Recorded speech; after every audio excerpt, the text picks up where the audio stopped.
Sejam bem-vindos, pessoal. Estamos começando aqui o nosso novo projeto número 2, Humanos, Cidadãos do Cosmo. E qual o objetivo desse projeto? Esse projeto é uma continuação, no nível maior, do projeto Sobreviventes Quase Humanos. Projeto este que finalizou com 11 vídeos sobre a problemática da vida e os principais pontos de preocupação e constrangimento da vida neste planeta. Nesse novo projeto vamos expor nosso ponto de vista e esclarecer em outro nível de aprendizado a evolução do ser na Terra, bem como abordar as competências, as quais devemos explorar para nos tornarmos humanos cidadãos do cosmos. Quais objetivos devemos atingir para a plenitude humana em todos nós, habitantes da Terra? Estamos entrando numa nova fase que vai exigir muito mais de nós, não só sair da ignorância, mas principalmente desenvolver capacitações que nos levem a uma nova era e termos o direito de sermos cidadão do cosmos.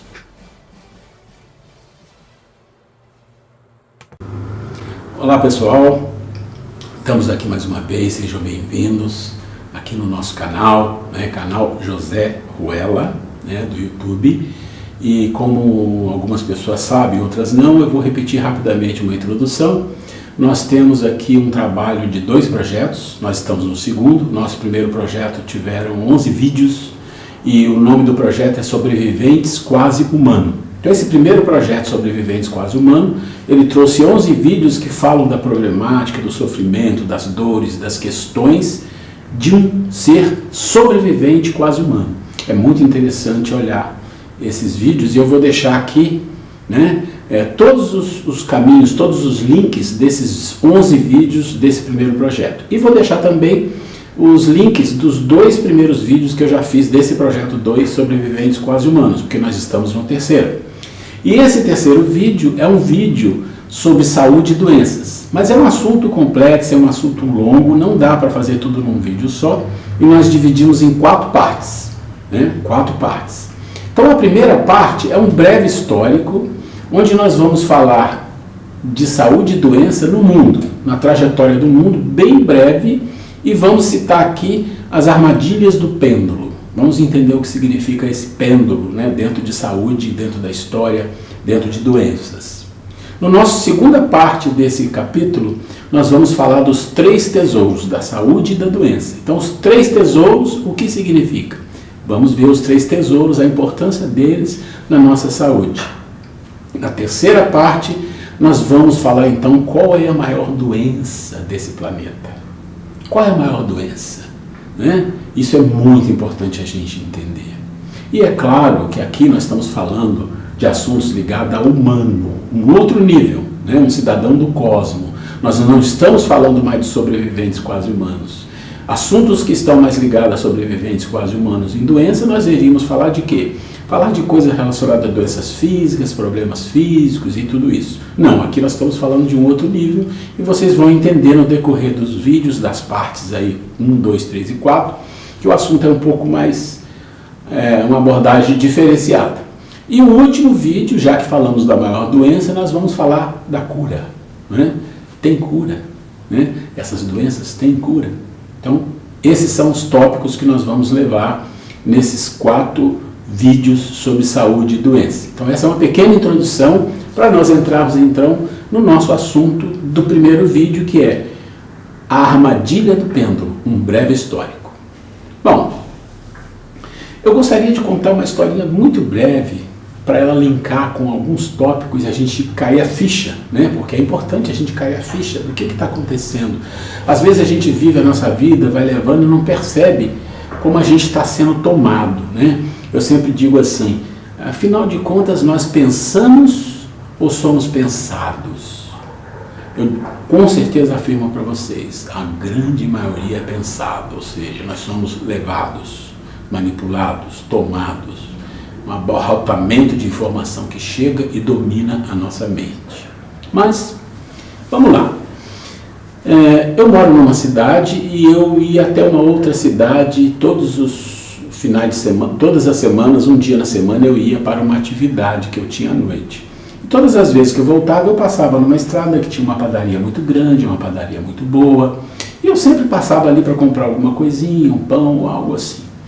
E ok, e assim foi, durante muito tempo. Até que um dia eu saí de férias, viajei, fiquei fora e tal, voltei e retornei. E quando eu retornei, eu passava ali novamente naquele local e vi que estava fechada a padaria. Eu falei, olha, algum problema aconteceu aqui. Às vezes aqueles lutos que aparecem assim, né? Mas não. Passei uma outra semana e fechava a padaria. Eu falei, nossa, mas a padaria tinha um movimento bom, era uma padaria muito boa, tinha muitos produtos, muito bom pão. E quando eu passo pela terceira vez, eu vi a luz acesa e falei, opa, reabriu. Quando eu olhei, não era mais a padaria, era uma farmácia, uma drogaria. Isso me assustou pelo tamanho da padaria, pelo tamanho da drogaria, e por eu já estar percebendo há muito tempo, e como a maioria das pessoas já deve estar percebendo, como está sendo disseminado farmácias, drogarias, em todas as esquinas de toda a cidade, de todos os bairros. É uma doença que se alastrou, né? E é como se fosse aqueles lojas americanas, tipo um local onde você vai como conveniências de posto de gasolina, aquelas conveniências de blockbuster que tinha no passado. Então parece que as farmácias são assim, vão aparecendo como se fossem enxames de abelha, né? Um monte, assim, de repente. Isso é uma coisa que deveria preocupar as pessoas, né? Algumas pessoas podem pensar, não, isso é bom, o remédio é bom para curar. Não. Precisa se pensar um pouco mais, com profundidade, nessa situação que nós estamos vivendo. Junto a esse assunto, a um outro assunto muito interessante, que é um censo que a ONU faz a cada X tempo. Eu peguei um que era de 2017, 2016, mas não faz muita diferença de um ano para o outro, onde ela fala o seguinte, olha, nós temos 800 milhões de pessoas passando fome no mundo. Quando a gente fala passando fome, a maioria de nós não tem ideia do que seja isso. A gente não sabe. Então, às vezes a gente come um pouco, come muito, às vezes pode até ser alguém que tem uma dificuldade, passou com uma dificuldade, mas fome, a gente não sabe o que é a dor da fome, né? Não sabe o que é a dor da fome. E tem um seriado muito bonito, com uma qualidade altíssima, muito bem feito, e o nome dele é Human, Humanos, em português. E nesse seriado, muito bem produzido, tem um trechozinho onde ele faz o seriado falando de pessoas exatamente, não atores, mas pessoas vivendo no seu habitat, pessoa falando de bate-pronto com a sua linguagem, com as suas dificuldades. Ele não se importou com isso, mas ficou excelente.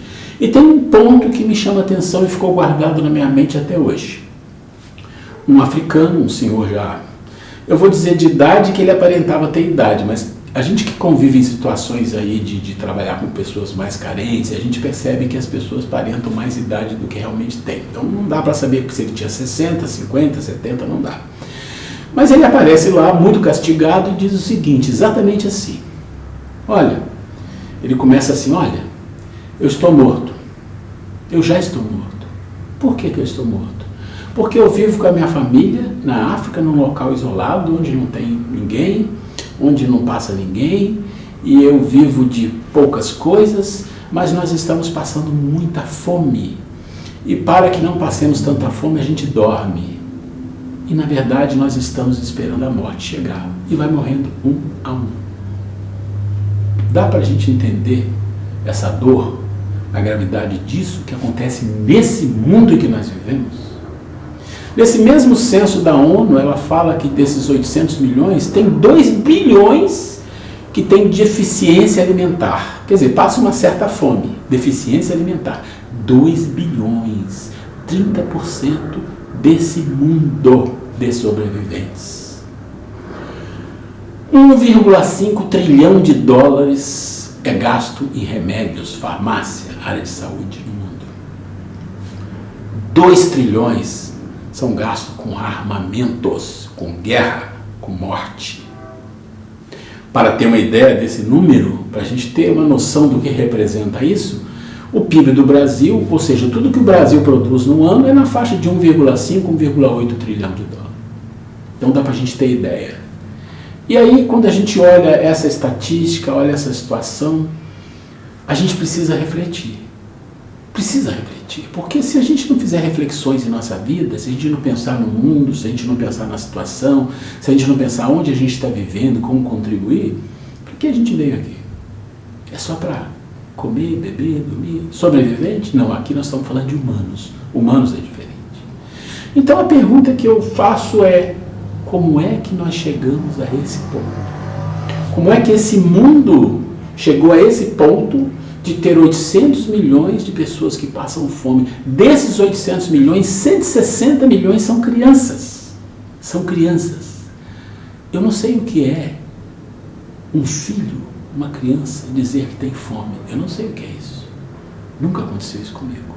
Eu já passei dificuldade na vida e eu sei como meus pais sofriam, mas não nesse nível. E eu imagino como que dor é essa que nós não sentimos e que talvez devêssemos sentir pelo menos um pouquinho para entender o que é ser humano, né? Bom, como chegamos nesse ponto? É aí que nós vamos começar a compreender a nossa história, né? Existe um sábio que viveu há 5, 6 ou 7 mil anos atrás no Egito. É um sábio chamado Hermes Trismegisto. Hermes Trismegisto é um sábio, dizem que existiu, outros dizem que não, outros dizem que era um grupo de iniciados, mas o fato é, algo grande aconteceu ali. Porque Hermes Trismegisto também é cultuado no Egito como Thoth. Thoth é um rei, é um deus, que ele aparenta corpo de homem e uma cabeça de ave, com um bico longo, né? O deus da sabedoria. O bico longo é o símbolo de quê? Aquele que busca o que é melhor. O seu bico busca sempre escolher o que é melhor. Deus da sabedoria, Deus da inteligência. Inteligência a gente já falou várias vezes o que significa, né? Escolher dentre. Saber discernir, escolher o melhor e fazer o melhor. Então esse é o Thoth.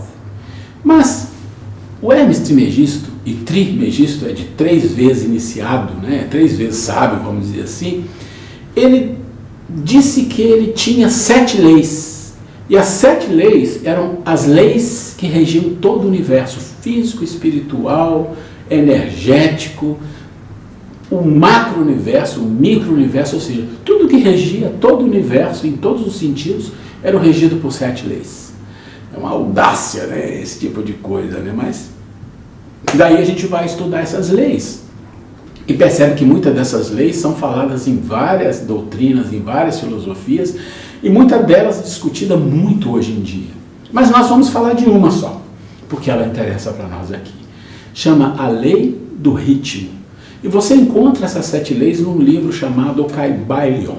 Kybalion, né? Foi escrito lá em uns 100 anos atrás, mas é fácil de achar na internet, acha ok. Então existe uma lei chamada Lei do Ritmo, ou pêndulo. O que é a Lei do Ritmo ou pêndulo? Ele diz o seguinte, que tudo no universo, todo o universo tem um ritmo, né? Onde ele movimenta de um lado para o outro, como um pêndulo, é o símbolo do pêndulo, né?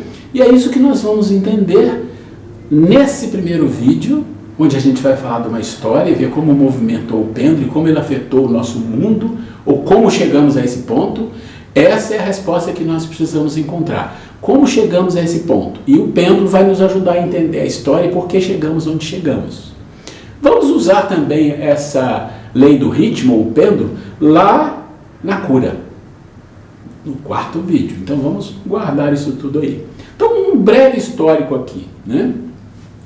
Mais ou menos 2.500 anos antes de Cristo, no Egito, Imhotep. Imhotep, algumas pessoas falam Amotep, Imhotep, bom, não importa muito.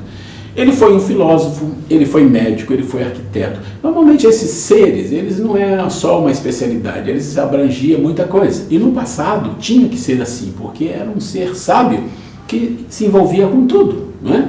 Se envolvia com tudo. E ele também era mumificador, ou seja, ele trabalhava na mumificação. E quem trabalhava na mumificação entendia o que tinha nos corpos, né? No interno dos corpos das pessoas. Então ele era um médico muito bom, fazia diagnóstico, fazia cirurgia, muito respeitado pelos faraós. Então, ele, Imhotep, é considerado informalmente como o pai, né, da medicina, informalmente. E aí nós vamos cair depois em 460 a.C., Hipócrates da escola de Cos. Né? Hipócrates é o pai da medicina ocidental, ou o pai da medicina considerado hoje aqui pela medicina que nós temos no Ocidente. Bom, o que dizia Hipócrates? Tem algumas coisas que ele dizia. Ele diz: o corpo tem a capacidade de se curar. Acho que nós já ouvimos essa frase, ou essa maneira de dizer, hoje em dia, em muitos lugares, né, que o corpo pode curar o corpo. Nós já ouvimos isso. Ele dizia também que a doença, né, ela deve ser tratada como um processo de sintoma do corpo, mas também do ambiente. Então, a mente, o corpo e o ambiente precisa ser levado em conta. E o médico, aquele que ajuda a curar o paciente, precisa instruir o paciente nesse aspecto do ambiente, da mente, e dizer para ele da capacidade que o corpo tem de curar. Parece que nós estamos falando de alguma coisa vanguardista, parece que nós estamos falando de alguma coisa moderna que está chegando, né? Está vendo muita coisa chegando assim, holística, né? Nós estamos vendo coisas chegando assim, mas foi Hipócrates, 460 anos antes de Cristo. Depois de Hipócrates nós tivemos também o quê? Galeno. Galeno pegou algumas teorias de Hipócrates, que são os humores, né, e ele colocou como os temperamentos. Né? Então ele dividiu os temperamentos das pessoas, para separar os grupos de pessoas, para tratar a parte, vamos dizer assim, psicológica, psíquica, olha o nível. Né? E Galeno influenciou a medicina até mais ou menos 1500, 1600, então olha quanto tempo ele influenciou a medicina. E ele separava as pessoas em 4 grupos, né? O sanguíneo, o colérico, o melancólico, o fleumático. Isso é fácil encontrar na internet também para entender cada um deles. Nós não vamos, né, discorrer aqui, senão a gente vai ter que fazer 10 vídeos sobre saúde e doença. Isso é um breve histórico. Mostrando o que é esse histórico para nós? Mostrando que no passado, na Grécia, mesmo em Roma, no Egito, as pessoas tinham uma preocupação com a saúde, com a doença, num aspecto mais genérico, não só o corpo. Então, como nós estamos falando aqui, né, como é que nós chegamos a esse ponto é a pergunta que nós precisamos responder. Porque se lá no passado, há milhares de anos atrás, tinha um sentido, um caminho que estava sendo norteado para falar de saúde, para falar de doença, no aspecto mais genérico do corpo, holisticamente, como que nós chegamos no ponto que nós chegamos nesse mundo, né? Bom, para a gente entender, nós vamos falar agora o primeiro movimento do pêndulo. Como aconteceu o primeiro movimento do pêndulo? É bom entender que o ritmo, apesar do pêndulo ser um simbolismo, a lei do ritmo não é um símbolo, é uma lei. É mais ou menos parecido com a lei de ação e reação que as pessoas conhecem, né? Você tem uma ação, tem uma reação, tem uma causa, tem um efeito. Mas não é exatamente isso. Mas a lei do ritmo, ela diz o seguinte, olha, tudo se movimenta no universo e tudo tem uma reação ao pêndulo. A força que você lança ao pêndulo, aqui, ele vai, né? E essa é a reação. Então, quando você puxa o pêndulo, você é responsável por puxar o pêndulo, ou a sociedade é responsável, o mundo puxa o pêndulo numa direção. É o ritmo da vida. Né? E quando você solta esse pêndulo, ou seja, o ritmo da vida leva ele para um outro extremo. E por quê? Daí nós vamos entender um pouco mais sobre Dharma, sobre Karma, né? Por que existe esse movimento? Esse movimento é um movimento educacional. E isso acontece tanto contra as pessoas, individualmente, como acontece também a nível global, a nível de mundo. E é importante a gente entender que no mundo, o movimento do mundo, ele é ditado por alguns grupos de pessoas, não é ditado pelos seres humanos ou nós sobreviventes que estamos aqui. A grande maioria é conduzida, né? Isso é muito simples de compreender, basta que reflitamos, que percebamos, que estudemos um pouco da história e dos movimentos do mundo, né? Bom, mas o que é o primeiro movimento do pêndulo? O primeiro movimento do pêndulo é assim: começamos a entrar num processo diferente daquele da história, a nível de saúde. Como?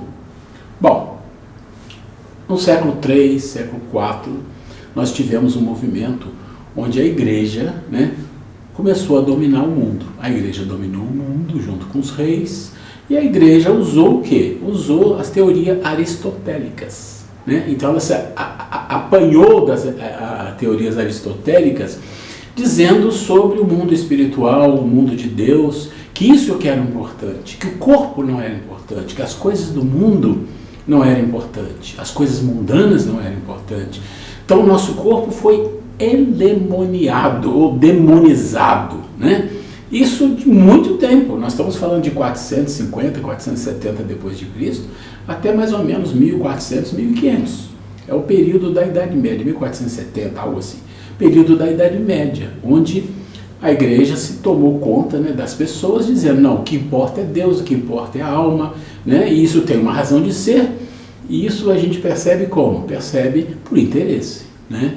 O interesse, você não pode pensar no mundo espiritual, mas esquecer do mundo material. E foi isso que aconteceu na Idade Média, e a gente sabe que a história da Idade Média era das trevas, da obscuridade.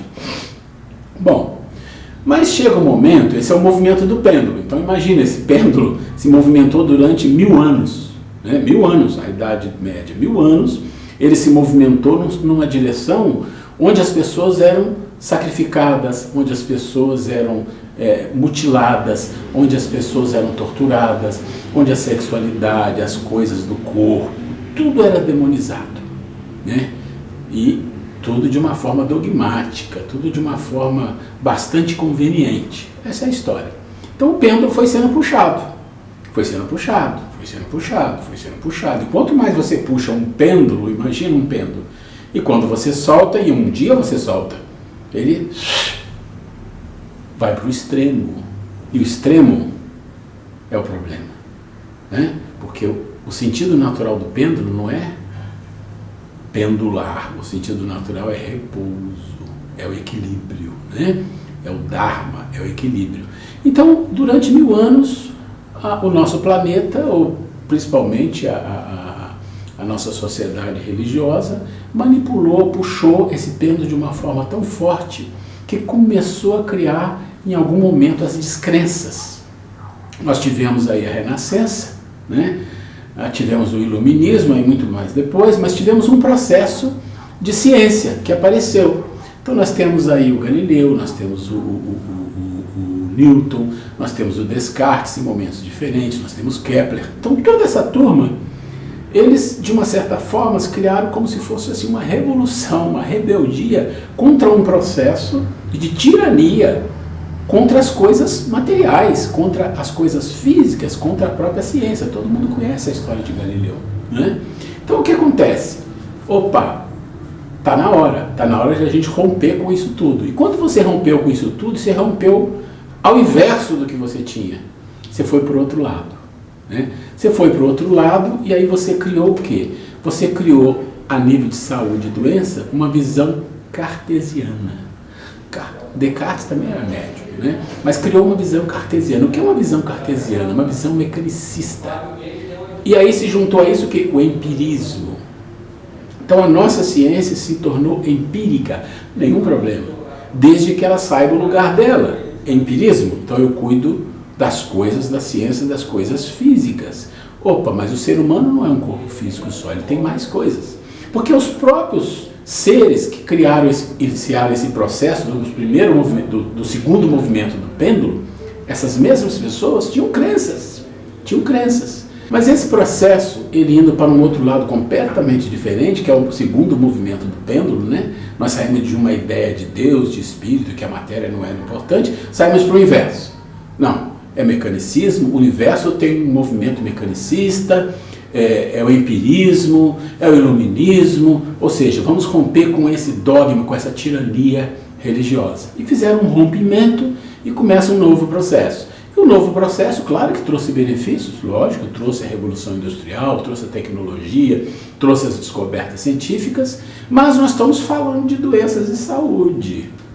Vamos linkar agora as coisas, vamos casar uma coisa com a outra, o movimento do pêndulo, impacto.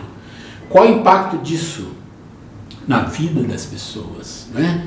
No processo de transformação das pessoas? Nós entramos num processo mecanicista, empírico, onde o corpo é tratado como algo mecanicista, órgãos individuais. Então rompemos com a holística, rompemos com aquela ideia que o corpo cura o corpo, que tem que se preocupar com o ambiente, tem que se preocupar com isso, com aquilo. Não.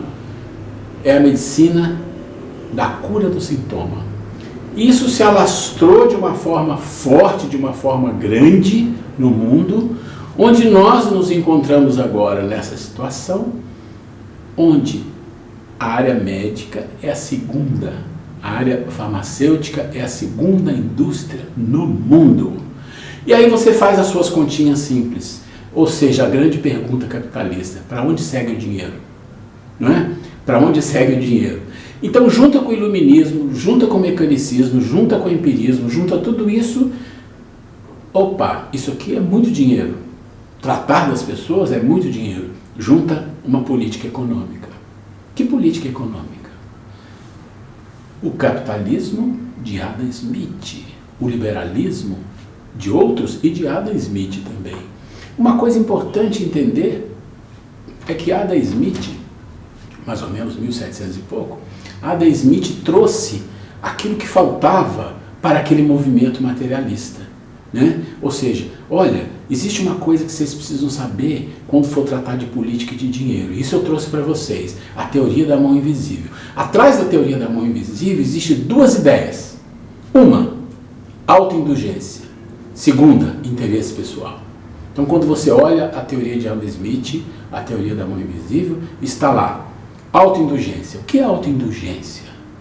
Quem é espiritualista, e nós somos espiritualistas, a gente fala disso, os nossos vídeos todos vão falar disso, acreditamos em Deus e na pluralidade das existências. Então, se nós somos espiritualistas, nós acreditamos na indulgência para com os outros. A autoindulgência significa que você é indulgente consigo, com seus erros, com seus defeitos, você se, né? Aí isso é um problema. E o interesse pessoal é a coisa mais combatida pelos espiritualistas, apesar de nós não conseguirmos isso na prática, mas a ideia é combater o interesse pessoal. E é exatamente o contrário que faz o capitalismo e o liberalismo. Então juntou tudo isso, ora, então você tem uma saúde materializada ou materialista ou financiada. Então as pesquisas científicas na área médica são financiadas, né? Então os cientistas vão fazer aquilo que os financistas ou aqueles que detêm o dinheiro fazem, não olhando para a humanidade, né? Mas olhando o que traz de retorno. Quanto de dinheiro gastam as indústrias farmacêuticas? Bilhões, bilhões. Quanto elas querem de retorno? Não é? Então olha para esse mundo e imagina como é que chegamos a esse ponto de tantas doenças, de tantas pessoas sofrendo, de tantos remédios, de tantos medicamentos, de tantas pessoas passando fome. Por que chegamos a esse ponto? Então, quando a gente olha para o ritmo ou para o pêndulo, a gente percebe que nós fomos desenhando a nossa trajetória, né? Nós levamos o pêndulo lá em cima, com uma religião dogmática, com uma religião que abandonou as coisas materiais, a preocupação com o homem, com a sua convivência na fisicalidade. Isso trouxe um enorme problema, 1000 anos de obscuridade, e aí nós puxamos isso, condenamos isso e puxamos para o outro lado. E nós estamos vivendo essa mesma coisa, né? Onde as pessoas estão aí sofrendo por fome, por falta de tudo. E tanto dinheiro envolvido em coisas, como eu falei, armas, né? Uma quantidade enorme de medicamento. E onde está o corpo que cura? Onde está o corpo que cura de Hipócrates e Amenhotep? Onde está? Será que desapareceu ou será que está chegando novamente? A gente está ouvindo aí, né? O zum zum, o zum zum. O que será isso? Será que o pêndulo vai se movimentar novamente? Será que nós vamos ter um movimento onde esse pêndulo não mais vai balançar no sentido de prejudicar a humanidade, mas ele vai entrar num novo eixo de balançar, onde vai trazer novamente a holística, a acupuntura, a homeopatia, a alopatia também, mas não tão mercantilizado como está hoje? Bom, essa é uma breve história, né? Breve história sobre a saúde e a doença no mundo, para a gente entender os movimentos e por que chegamos onde chegamos. Espero vocês no nosso vídeo 2/4, que é sobre os 3 tesouros da saúde e da doença. Muita graça.